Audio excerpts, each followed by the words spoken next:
So good afternoon, everybody. It's 3 o'clock in London, British summertime, and we're doing this very unusual and wonderful thing of changing our timing for Turning Towards Life, because I'm in London and Lizzie is in Guatemala. And in order to have done this at our usual 9 a.m., Lizzie would have had to have been up at some crazy hour of the early dawn in order to do this. So we're very grateful for any of you who have managed to join us live today. I was thinking that maybe this will have given a chance for people who normally miss us to join us too. And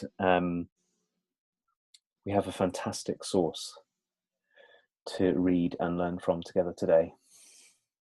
So I imagine we're going to dive in pretty quickly, but Lizzie, you may have things to say. Morning, everybody. Thank you for being here with us, and or if you're watching later as well. I'm recognizing my dedication to this, and that I'm in a very kind of remote spot, and actually I should probably just show you because it's so ridiculous. I'll see if I can do this. I think there's a way I can turn my camera around just to show you where I am. I'm in Lake Atitlan in Guatemala, and it is the most ridiculously beautiful view. And it is warm and sunny, and I can see this lake in front of me. And so to do this here feels really beautiful and meaningful, and it's also quite a miracle that it has come together. Sorry, I'm now trying to turn us back round again. And so I'm feeling my dedication to doing this, and how also in amongst what the trip that I'm on, how important this continues just to do this and to be into the reflection on all these sources. I'm really, really glad. And this source really, so I asked Justin this week, I said, listen, I really want to talk about sacrifice, and do you know anything, because I couldn't find anything that particularly worked. And so Justin found this piece by Mark Nepo in his book called The Book of Awakening. And it really moved me, because I've been in conversation with some of my coaching clients this week, and this is one of the things that happens. And Justin, I don't know if you experienced this too, but there are kind of having multiple coaching clients and friendships too, where certain themes collectively emerge. And it seems to me that one of the collective themes in my coaching conversations in these last couple of weeks has been around this exact topic of what it is to let go of things that no longer serve us in order to be in relationship with what is sacred, as Mark Nepo says. And it feels also such a painful process in many ways, and there is light in it too. And so I just was so grateful that Justin found something really relevant and gentle and kind and opening in a topic that can feel such a tricky dynamic. So Justin, are you happy if I read it first, and then you can read after me? So, Giving Up What No Longer Works, from the Book of Awakening by Mark Nepo. Burning your way to center is the loneliest fire of all. You'll know you have arrived when nothing else will burn. At first, this sounds rather somber, but from Moses to Buddha to Jesus, the deepest among us have all shown that living is a process of constantly paring down until we carry only what is essential in the human journey, as in the natural world. As the center grows stronger, what once was protective turns into a covering, like a tree bark or a skin snake that is now in the way. And sooner or later, we as spirits with burning old skins like rags on sticks to light our way as we move deeper and deeper.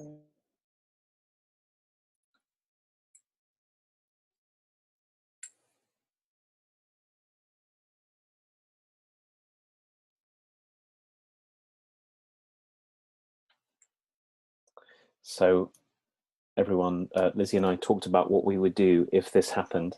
We have been speaking for the last 20 minutes or so, completely uninterrupted. But Lizzie's tethered on a phone on a 3G signal somewhere in the middle of the mountains. and we thought that she might get interrupted. So here's what we'll do for the moment is I'm going to read the source to you, and it's quite possible that Lizzie will have come back by the time we've read it, and we'll see if she's able to join us, and if she is, in the next couple of minutes, we'll be able to continue. So here's the source. Giving Up What No Longer Works, from the Book of Awakening by Mark Nepo. One of the things I should say about this is that you can always find the sources that we're reading on our website, turning-towards.life. So if you want to come back to them or read it along with us afterwards, then you can. Burning your way to center is the loneliest fire of all. You know you've arrived when nothing else will burn. At first, this sounds rather somber, but from Moses to Buddha to Jesus, the deepest among us have all shown that living is a process of constantly paring down until we carry only what is essential. It is the same in the human journey as in the natural world. As the center grows stronger, what was once protective turns into a covering like a tree bark or a snake skin that is now in the way, and sooner or later, we, as spirits growing in bodies, are faced with burning old skins like rags on sticks to light our way as we move deeper and deeper into the inner world, where the forces of God make us one. She's back.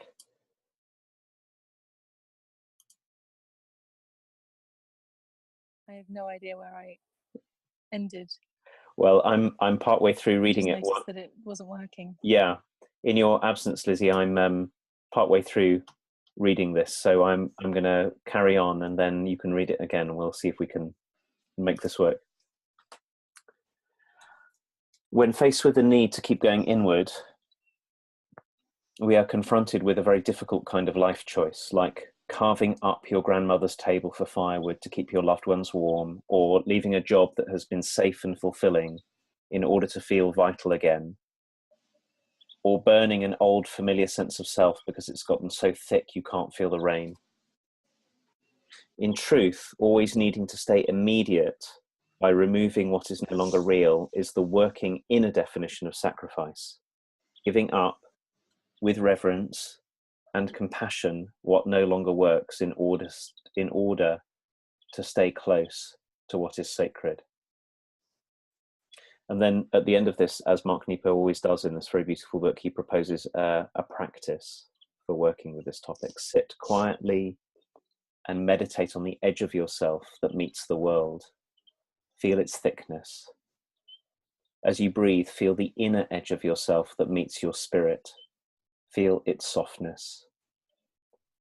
And as you breathe, pray for the edge that is you to be as thin as possible and only thick as necessary.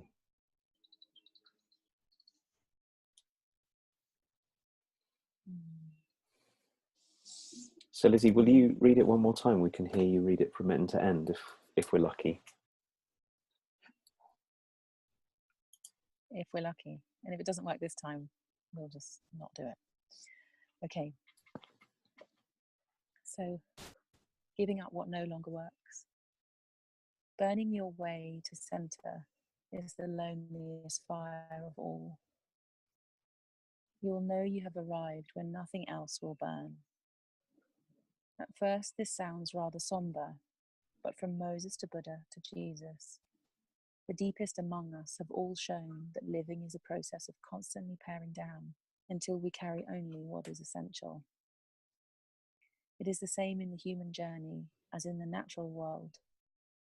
As the center grows stronger, what once was protective turns into a covering, like a tree bark or snake skin that is now in the way, and sooner or later, we as spirits growing in bodies are faced with burning old skins like rags on sticks to light our way as we move deeper and deeper into the inner world, where the forces of God make us one.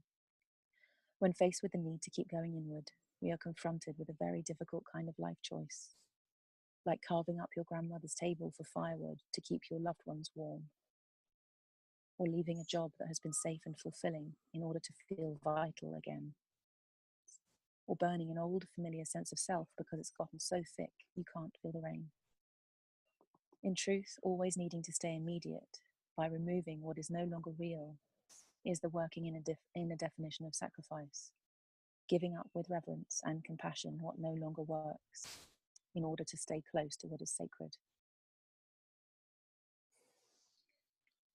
We got there. We got there. We got I'm to not the going to end. read the meditation again. No. I read it really beautifully.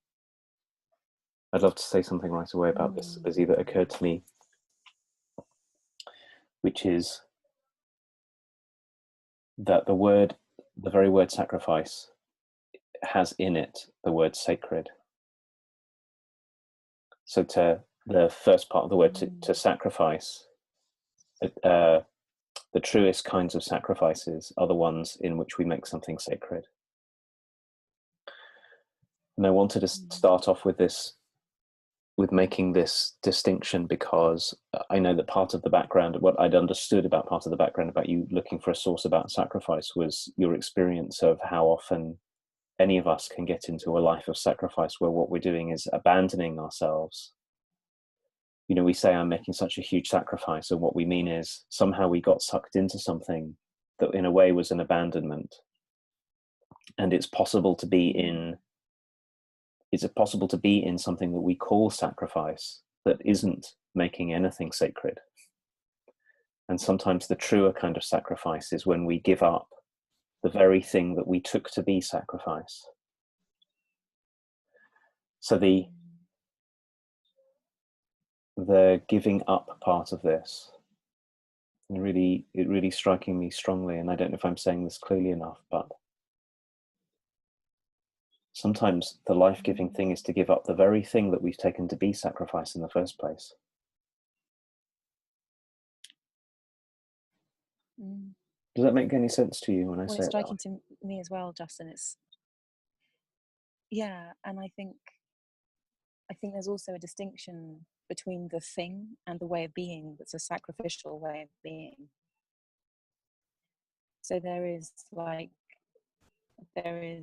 for example, if we had a choice about the thing, like it's our job or something that we took up that was a kind of voluntary thing or something, and then there are other things that like, for example, who our children are, or in sometimes there are circumstances that our life has us be in a committed way, where we can be in relationship to that thing with sacrifice in it, as in throwing ourselves away in amongst it, where we can't change the circumstance, but the way of being in relationship to what's happening has sacrificial feeling in it. So for me, it's not fair. I seem to be giving more than everyone else around here. Nobody could be suffering as much as me right now. There is a kind of way of being in relationship to things that feels like the dynamic that I'm also trying to point to. And what I loved about our conversation, Justin, just over WhatsApp when we were talking about this topic, was you were saying, well, what kind of sacrifice? And you were saying, do you mean honorable sacrifice? And I was thinking, well, in one way, all sacrifice is honorable, like as in it has honor in it to provide in some way, even at the expense of my own well-being. There's such good intention, such honor, such goodness in throwing something of my need away in order to bring something that's necessary to another person or situation.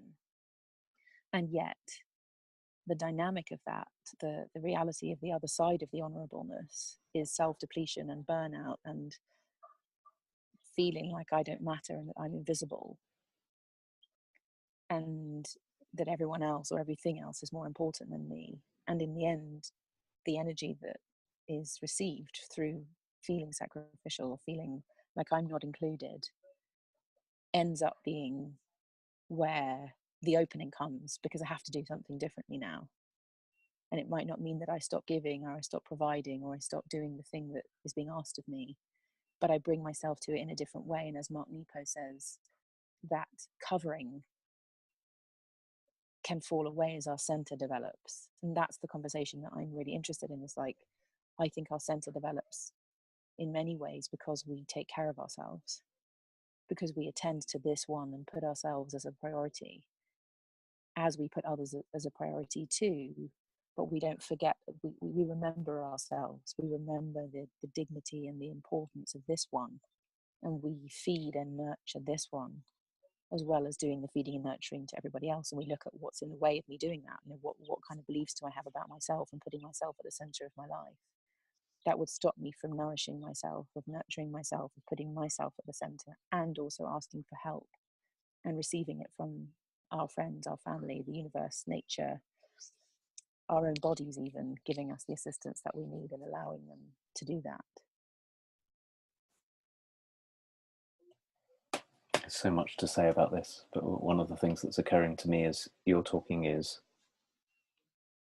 Eddie, I want to pick up on some very specific words that you use that moved me very much as you said them, which is in any kind of sacrifice. So there are sacrifices that we choose, and there are sacrifices that we're pulled into because life goes a particular way.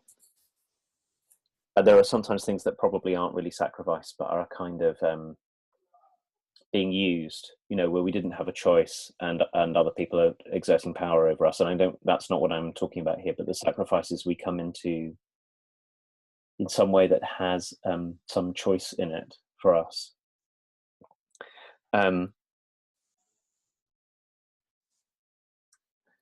That there's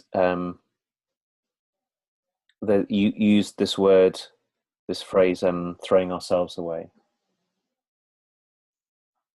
And that sometimes one of the traps that's so easy for us to get into is that if I throw myself away in this, if I burn myself up through this, somehow I will be making myself sacred. Somehow this will be the path to self-esteem, in this very back to front way that us human beings find so easy.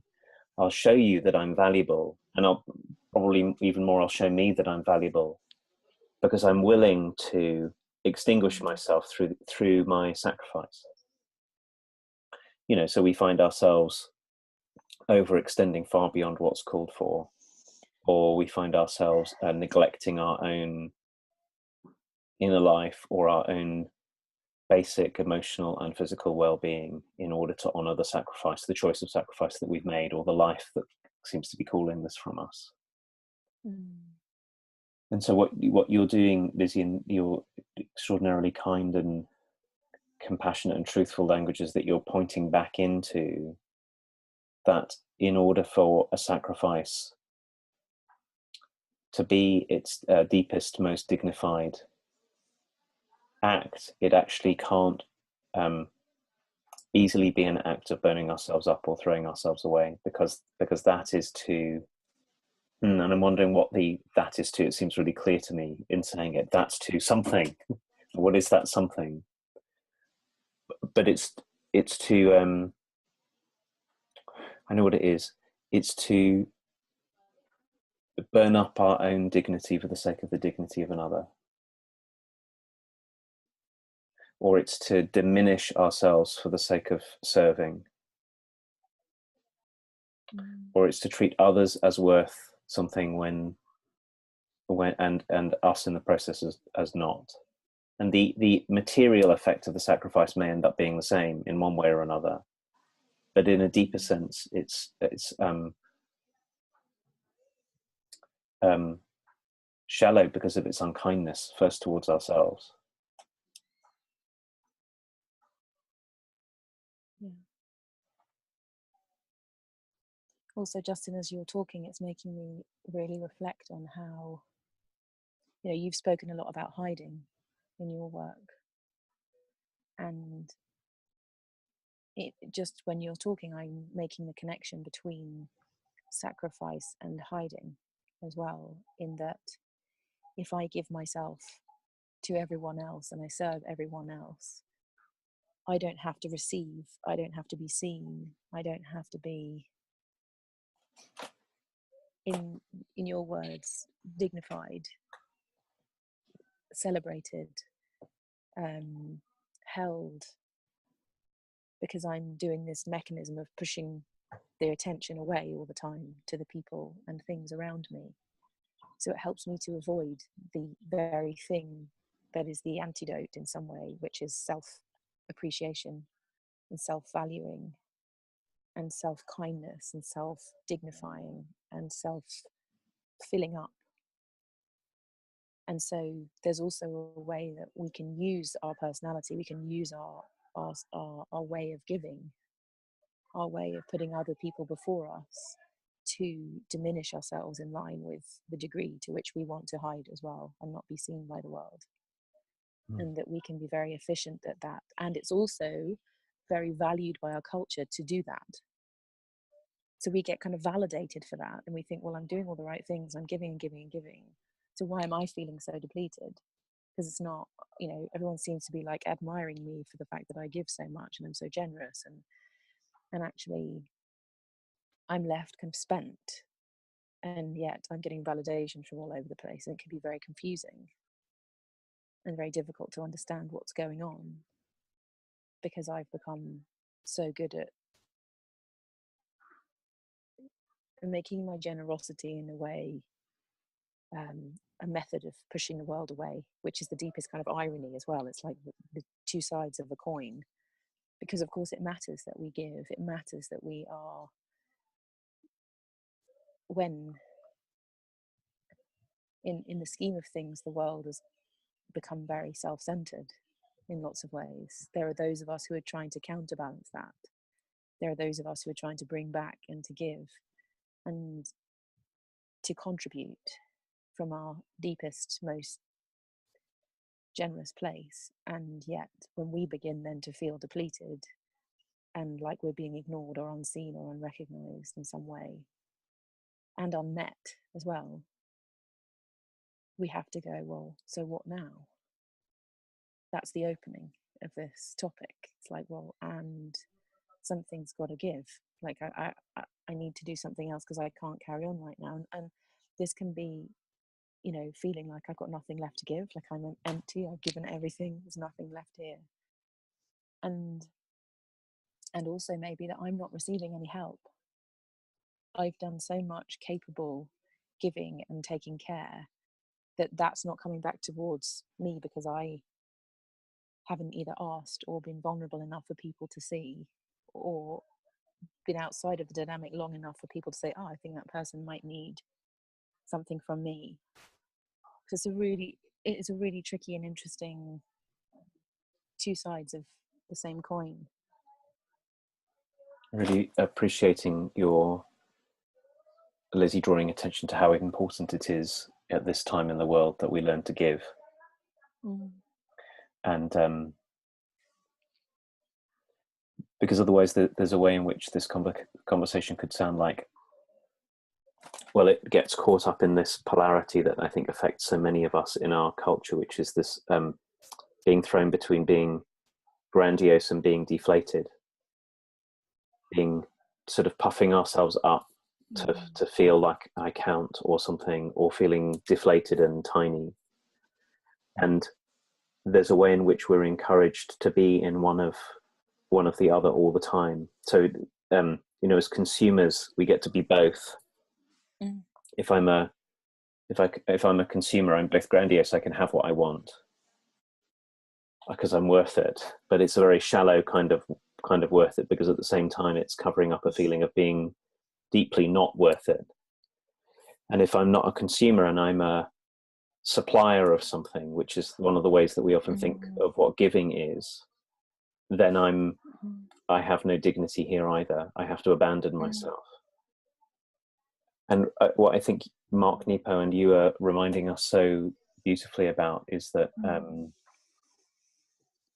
to give in the way that's called for between human beings, to both be a gift and to give a gift, is to take care of the sacredness and sanctity of both giver and receiver. Yeah. So one of the things that we have to do, if I pick up Mark Nepo's language here, is that we're confronted with a very difficult kind of choice, which is a bit like carving up your grandmother's table for firewood.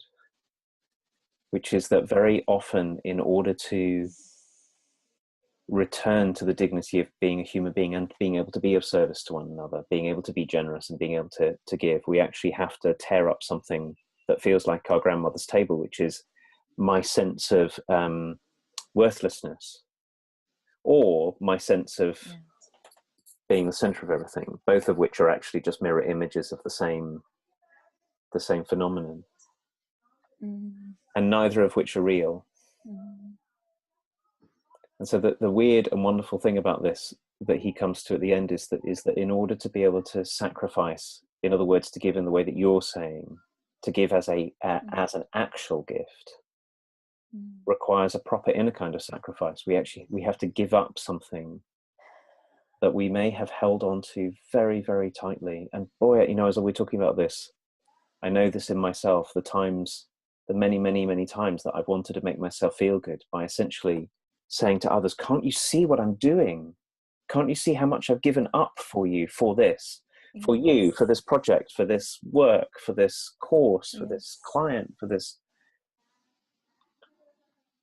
Giving that up is pretty hard, and it's the same kind of giving up that coming out of hiding is. It's the other thing I wanted to connect up in from what you'd said is that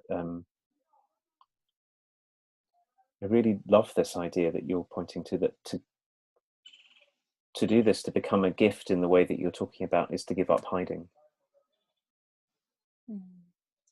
It's so tempting for us to hide in all of the pain of our sacrifice and all of the artificial way that we're boosting ourselves. Yeah, and it's so tricky because it feels like it does feel honorable in lots of ways as well. So when I feel into it, it's like it really, to give up that part of my identity, like who am I if I'm not doing the thing that I know myself to be as a person? Like if I'm not the person who helps, then who am I? And yeah, it's a really tricky one because it feels good. It feels like I'm being a good person. And of course you are. I am being a good person. And when you look at the barometer of energy or physical ability to just wake up in the morning and get your body ready and take care of yourself and do some exercise or whatever, you know, it's so easy for us to see where we do that on a kind of practical level. But the harder part, I think, is the piece where we haven't quite reached into the blind part of seeing just how wonderful we are. Like we haven't quite got to the point of deeply, sacredly appreciating this one. And in some ways, I feel like, you know, for me, that's one of the big works of my life is self-appreciation. You know, it's so easy to throw away a compliment, to not see what other people might see in you. It's so easy to say, yeah, but, or yeah, whatever. You know, and I began noticing this in myself when people would pay me a compliment and I would say something about the thing that they'd said in order to avoid having to be the recipient of it. And I got to wondering, like, oh, why couldn't I just say thank you? Why couldn't I just say, actually, I agree. I think I do look really nice today. Or I think I did do a really good job there. Or I think it's like, it's so excruciating to receive something. And in that excruciation, I think is a really beautiful inquiry, which is why is it excruciating to be appreciated by another? And in what ways am I practicing and habitually behaving so that I don't have to receive from other people? And if I can attune to what's happening within me when I'm doing that, maybe that's a route home to myself. Because I could examine all my patterns that stop me being a recipient of my own life, meaning a recipient of all the people around me, entertaining what it might be like to see me from the outside, to feel me from the outside, to be with me from the outside, and then including that in my own self-perception. And so instead of giving to everyone, I might become a recipient of everyone. And from that place, I might give differently. That feels like the kind of essential inquiry around sacrifice for me.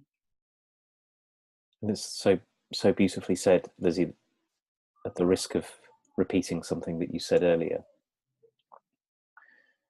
that when our definition of sacrifice is, or even of being of service is, that it has to use me up. And because it has to use me up, it means I won't allow myself the nourishment that's there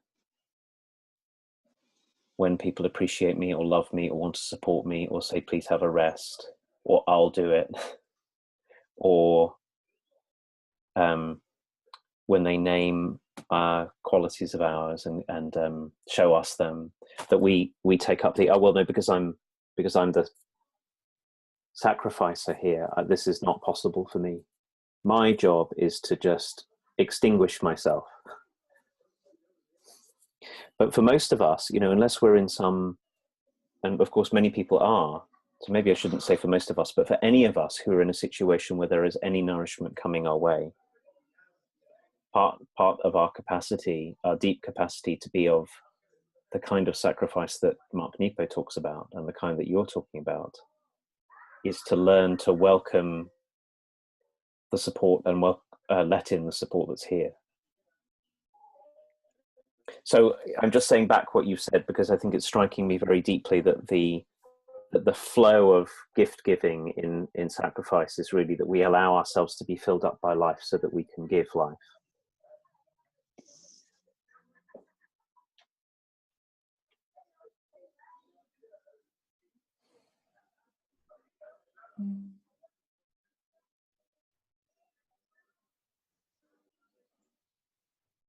You're back with us, Lizzie. Oh, there I am. Yeah, you're here.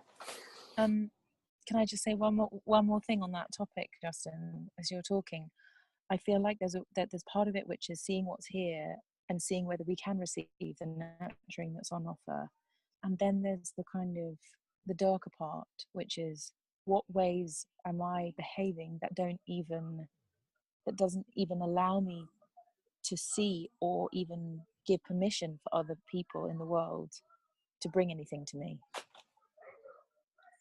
What am I doing all the time that those opportunities seem to not even come my way? Because there's also the place where it's like, well, nobody even offers me help. I'm not even like in a place where there's anything here. And then at that point, just to see gently and very kindly, also not as a self-attack, but like, how might I be being in myself at the depths of my understanding of this one? What might I be acting like or being like that has the world not be making those things available to me? What might I be perpetuating or taking part in that justifies my sense of self that is not worthy of those things, so that they don't even show up? The offer's not even there to say no to. And that again feels like a really difficult inquiry, because it's taking responsibility at a much, much deeper level for the way the world is turning out for me right now. Another way of saying the same thing, it seems to me, is we very often teach the world how to be with us. And sometimes when, like you're saying, Lizzie, when the support that we so long for and need isn't coming our way, our part in it is that we've taught other people not to support us. It's part of the identity of being the sacrificial one, is to have taught everybody to stay out of the way. And like you say, we have to come to this with such kindness, because this is so hard. It's wrapped up in shame and self-criticism, and the moment we start to see that we might be in any way responsible for the kind of nourishment that we get, we have to face up to being responsible. Yeah. Which doesn't mean we're responsible for all of it, for all of the ways in which we get neglected or ignored. Mm-hmm. But being responsible for the parts that we are responsible for. Yeah. Yeah.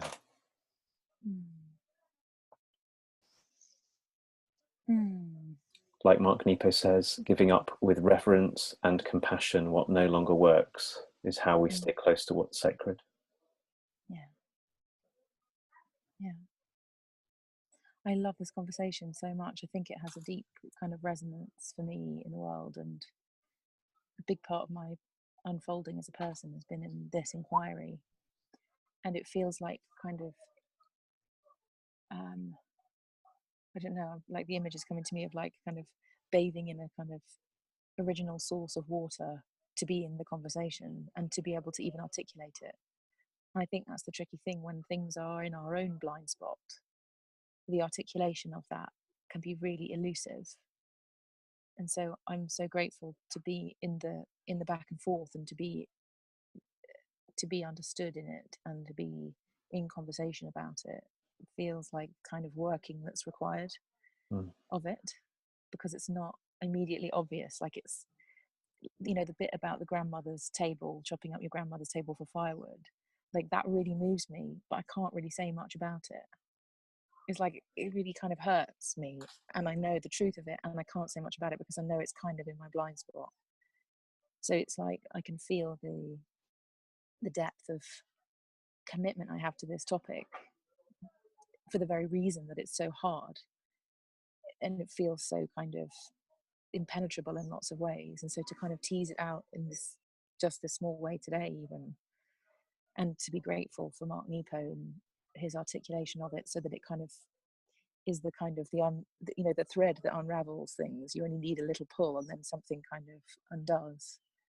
And these conversations for me have such a gift of unraveling in them, and a gift of reflection, and the way that we are in this together, and that what that brings feels really beautiful and miraculous to me, and an act of receiving as well. I think it's why we call this turning towards life, Lizzie, is that very often what there is to turn towards is, as you say, it's elusive. It slips out of view. The moment we think we've got a handle on it, we find it's only the tiniest part of it, or it's gone again, and we have to keep on returning. And it's also what I appreciate very much about these conversations, about not coming into this with a plan, but instead coming in waiting to see what we might discover together by talking. Because it's only in the to and fro that we get sometimes to name something or to point at something that's I know is common to so many of us, just because we're human, but is in the background and is hard for us to see. So we're well past our promised half an hour, which is never a firm promise. It's a loose promise. I'm really thrilled that we got to do this, and even with the technical extraordinariness that we can do this at all, that we can be on a mountaintop in Guatemala and I can be in London, and we can even have this conversation with its interruptions, is nothing short of miraculous, and that other people can watch us. And I'm guessing we'll do this, you're going to be away again next week, so we'll probably do this around the same time next week, and we'll confirm for everyone as we come up to this what time, but probably 3 p.m. or possibly 2 p.m, but maybe 3 p.m. UK time, 2 p.m. GMT. Great. Amazing. Thank you, Lizzie. Thank you, everybody. Thanks, everyone. Thanks, Justin. Bye.